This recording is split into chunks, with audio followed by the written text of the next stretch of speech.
aywa Marcel Farba Maroun ñu ngi ci 7 juin présent non seulement da nga ñëwaale en forme mais da ngay wax waxu CFA xaw ma nag ba xam indaale nga CFA de la gars yi di wër Marcel. voilà balaa ñu ci CFA ak ay mbokkam. aywa CFA ak ay mbokkam mais comme ñun CFA lañ tollool. mais buñ ko convertir tamit du koy. lu mu daan wax woy bi. CFA ñëpp bëgg CFA. kenn bañul CFA Malick Thiam ci réew mi ñu toll de toutes les façons Marcel Farba Maroun mi ngi wax CFA xam naa bu paree nga yippil ñu tuuti ci CFA bi ngay waxtaanee. ce sera en coulisses. en coulisses incha allah ñu wax ci BCEAO ak franc CFA. exactement donc balaa ñu jëm ci en profondeur ci li nga xamante ne moom mooy CFA ñu wax ci li xewoon samedi bi passé le 4 juin à Accra. ca Ghana ñu daal di rek tabb ki nga xamante ne moom mooy un nouveau gouverneur ca Banque centrale des États de l'Afrique de l'Ouest donc BCEAO. qui dit Jean-Claude Cassibrou âgé de 69 ans gannaaw benn sommet extraordinaire bu réuniroon juróom-ñetti réewu espace UEMOA donc moom mooy l'actuel président de la commission de la CEDEAO nekkaale benn économiste kooku di Cassibrou nekk ancien ministre ivoirien ak ancien fonctionnaire de la BCEAO donc ñuy fàttali que selon ay accords yi nga xamante ne am na ci biir Banque centrale des États de l'Afrique de l'Ouest donc gouverneurs yi tout le temps ay ivoiriens la ñuy doon gouverneur banque centrale yi tout le temps ay ivoirien la ñuy doon kii nag moo nekk le 10e gouverneur donc de la BCEAO depuis que cette institution est mise en place donc moom muy nar a jël fonction le 4 juillet prochain muy nar a jël la succession de son compatriote donc maa ngi ko doon wax sànq Tchémoko Mélié Koné donc un ivoirien naturellement moom mi nga xamante ne dañ ko tabu moom yàggul dara vice-président de la Côte d'Ivoire en avril dernier la woon plus précisément en mai dernier donc burkinabé bi di Norbert Toé daal di nekkoon gouverneur par intérim c'est quand même bon de le rappeler de la BCEAO en attendant donc de trouver un successeur à Tchémoko Koné donc successeur bi étant trouvé qui dit Jean-Claude Cassibrou le dossier le plus délicat pour monsieur Brou ce sera la réforme ou la suppression du franc CFA. on y est c'est un débat sans fin Marcel. c'est un débat sans fin ndaxte wax ji yàgg na bëri depuis des décennies franc CFA nekk li nga xamante ni benn débat virulent lay tijji entre détracteurs yi nga xamante ni dañ koy daal di ngàññi rek ndax dañu gis ne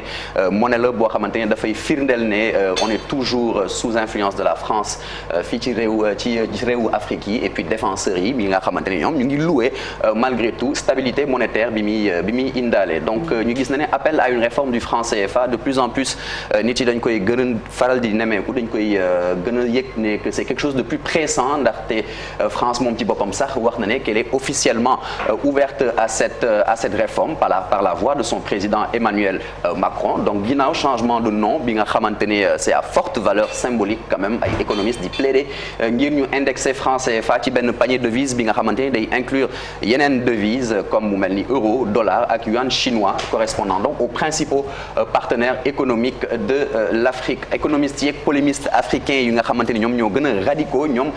di exiger rek ngir ñu transférer réserve de change de la France ci yeneen institutions yi et la fin donc de la politique monétaire rigoriste au profit d'une priorité au développement économique et à l'emploi te bu ñu sukkandikoo ci kii di Rémi Herrera nekk économiste chercheur français mu bindoon benn téere tuddee ko la monnaie du pouvoir de la finance à la souveraineté des peuples nee na force est de reconnaître que le franc CFA daal monnaie néocoloniale elle prolonge les relations de subordination vis-à-vis de l'ex-métropole coloniale maanaam la France franc CFA nag di révéler totalement inadapté aux besoins réels comme yeeg société yu nekk ci Afrique et puis depuis la mise en place moderne justement du franc CFA ñu gis ne développement bi réew yi nga xamante ne dañ koy daal di adopté daal ba léegi yeggaguñ fa et que d'ailleurs sax sur les 15 pays de la zone CFA 11 sont classés comme les moins avancés dans le monde. Soxna Fati. Une monnaie peut en remplacer une autre depuis quelques années ñu ngi wax quand même benn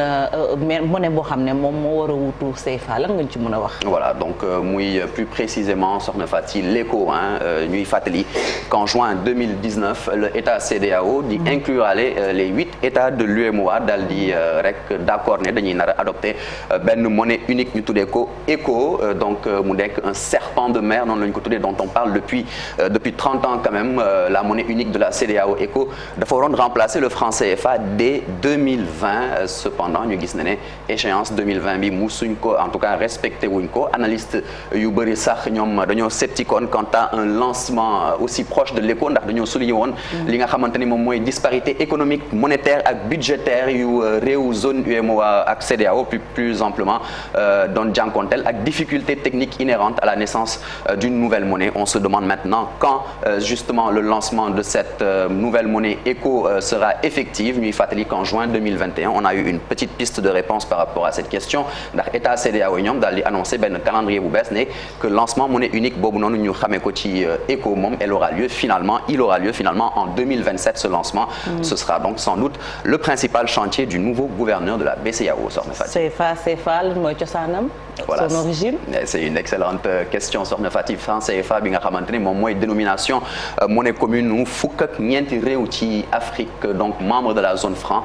mu am ay réew yi nga xamante ne Afrique de l'Ouest lañ nekk ak Afrique centrale. Afrique de l'Ouest ñu am le Bénin, le Burkina, la Côte d'Ivoire, la Guinée-Bissau bi nga xamante ne yàggul dara bi mu rejoindre zone bi, le Mali, le Niger, le Sénégal et le Togo ñoom ñi di constituer l'Union économique et monétaire ouest africaine dont l'institut d'émission est justement la BCEAO dont le siège se trouve à Dakar. Cameroun, Centrafrique, Congo, Gabon, Guinée équatoriale ak Tchad ñoom di constituer la communauté économique et monétaire d'Afrique centrale donc la CEMAC dont l'institut d'émission moo nekk la Banque des États de l'Afrique centrale BEAC nekk ca Yaoundé ca Douala en tout cas au Cameroun. Le franc CFA moom daal di juddu ñu